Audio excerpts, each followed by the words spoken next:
Hello students from the 7th grade, how are you? I hope you are fine. Olá pessoal do 7º ano, eu espero que vocês estejam bem.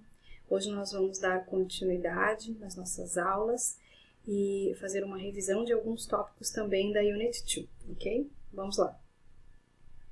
Então pessoal, aqui a gente vai falar então um pouquinho sobre o Simple Present, fazer uma review, ok? Rapidamente. Então, vamos relembrar que o Simple Present, então, hoje a gente vai trabalhar com as páginas 22 até a 28, ok? Então, vamos relembrar que na afirmativa, o Simple Present, então, eu posso acrescentar S, né, na terceira pessoa, né, eu devo acrescentar. E na forma interrogativa, então, eu tenho que colocar do antes do pronome, mas does na terceira pessoa. E na negativa, então, eu tenho que colocar don't antes do verbo, mas na terceira pessoa, então, eu tenho que colocar doesn't. Então, aqui tem alguns exemplos de como eu faço pergunta e resposta. Então, do you work here? Yes, I do, or no, I don't. Does he work with you? Yes, he does, or no, he doesn't. Ok? Nós também temos algumas regrinhas, né, com relação ao spelling, né, da terceira pessoa. Então, aqui tem uma tabela, vocês podem pausar e depois observar melhor, né? Então, na maioria dos casos, a gente acrescenta S, né, no verbo, na terceira pessoa, mas nessas terminações a gente acrescenta ES. Por exemplo, finish vai ficar finishes. E os verbos que terminarem em Y, precedidos de consoante, a gente tira o Y e coloca ES. Como aqui study vai ficar studies. Também temos o verbo have, que muda completamente, né, e fica has na terceira pessoa. Então, por exemplo, they have a new house, he has a new house. Ok? Agora, a gente vai fazer umas correções, né, que foram pedidas no vídeo da Positivo para vocês. Então, aqui vocês podem pausar o vídeo e observar o que vocês deveriam ter feito, tá?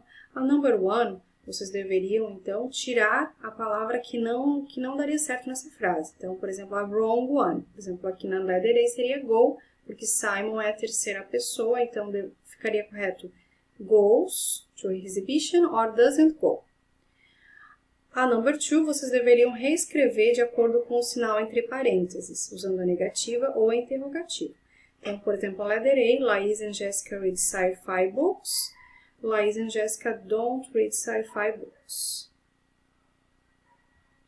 Ainda na page 23, vocês deveriam, então, completar a regra, tá? Então, vocês podem pausar o vídeo aqui e completar a regra e escrever alguns exemplos de cada tipo, affirmative, negative e interrogative.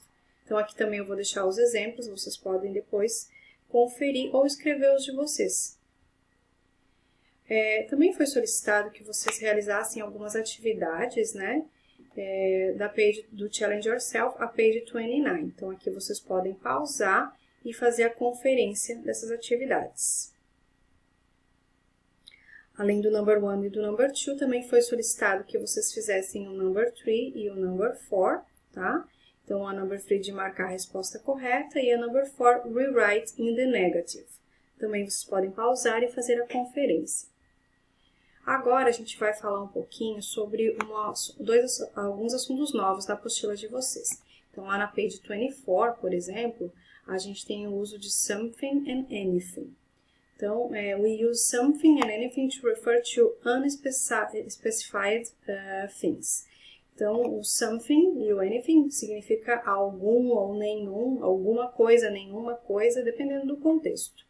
Então, o something a gente pode usar para frases afirmativas. I want something to eat. Em questions, quando a resposta esperada é yes, por exemplo, would you like something to drink? Se a gente espera que a resposta seja afirmativa, a gente pode usar o something numa question. O anything é usado para negative sentences. I don't have anything to do today. Questions, que é o uso mais comum.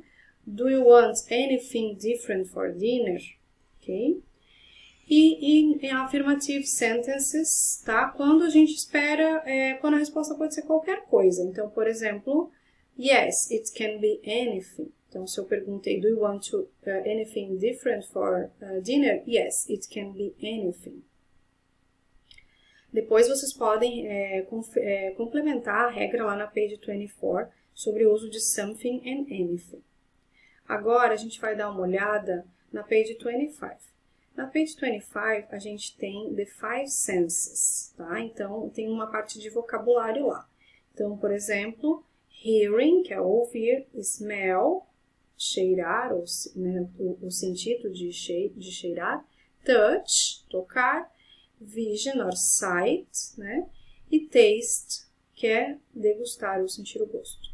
Então aqui eu coloquei para vocês conferirem, então, sense, por exemplo, the part of the body and the verb action. Na page 25, vocês devem completar com qual parte do corpo a gente usa para cada senso e também os verbos de ação que são relacionados com esse senso. Então, por exemplo, aqui, sight, qual é a parte do body que a gente usa? Eyes. Verb action é see, ok? Então, a mesma coisa, smell, a gente usa o nose, for smelling, e assim por diante. Here, we use ears to hear, taste, tongue, taste, something, touch, skin or hand, and touch. Agora, a gente vai falar, então, sobre um outro tópico que aparece ali, que é na page 26. Na page 26, a gente tem health problems, tá? Então, aqui eu já coloquei as respostas de como vocês deveriam completar lá, tá?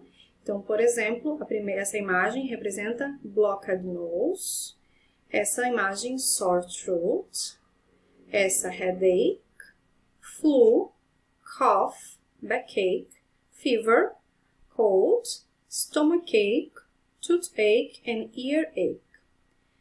Agora, a gente vai falar um pouquinho sobre a gramática que é usada em conjunto com esse vocabulário de health problems. Então, quando a gente tem um problem, normalmente, a gente precisa de uma solution para ele, ok? Então, por exemplo, if I have fever, né?